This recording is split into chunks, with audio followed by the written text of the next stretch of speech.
தாய் தமிழ் உறவுகளுக்கு வணக்கம். பாதுகாப்புத்துறை அமைச்சர் ஆகின்றார். பாதுகாப்புத்துறை அமைச்சர் ஆகின்றார் என்ற தலைப்பில் இந்த காணொளியை நாம் காண்கிறோம். 2 நாட்களுக்கு முன்பாக காஷ்மீரில் பகல்காமில் சுற்றுலா பயணிகள் மீது காஷ்மீர் தீவிரவாதிகள் தாக்குதல் நடத்தினர்.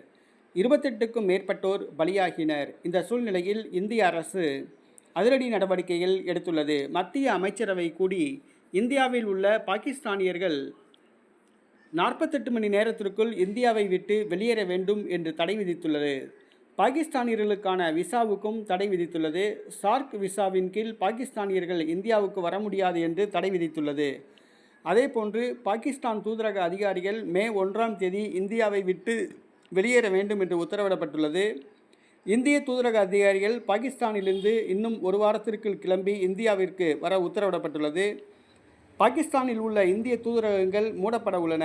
சிந்து நதிநீர் ஒப்பந்தம் தற்காலிகமாக நிறுத்தப்பட்டுள்ளது. முப்படைகள் தயாரான நிலையில் வைக்கப்பட்டுள்ளன.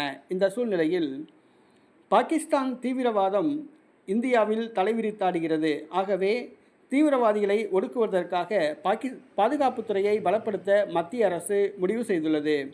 பாதுகாப்புத்துறை இணை அமைச்சராக தமிழக பாஜக முன்னாள் தலைவர் அண்ணாமலை அவர்களை நியமிக்க மத்திய அரசு முடிவு செய்துள்ளதாக கூறப்படுகிறது.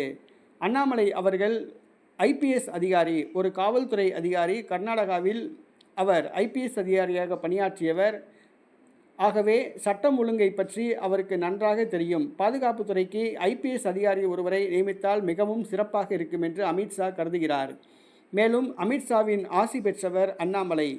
தற்பொழுதைய பிரச்சனையினால் அமித்ஷாவை பதவி விலக வேண்டும் என்று பலர் கூறி வருகின்றனர். இந்த நெருக்கடியை சமாளிக்க அமித்ஷா அவர்கள் அண்ணாமலையை பாதுகாப்புத்துறை இணை அமைச்சராக்க பரிந்துரை செய்துள்ளதாக கூறப்படுகிறது. இன்னும் ஒரு சில நாட்களில் அண்ணாமலை பாதுகாப்புத்துறை அமைச்சராக பொறுப்பேற்பார் என்று கூறப்படுகிறது.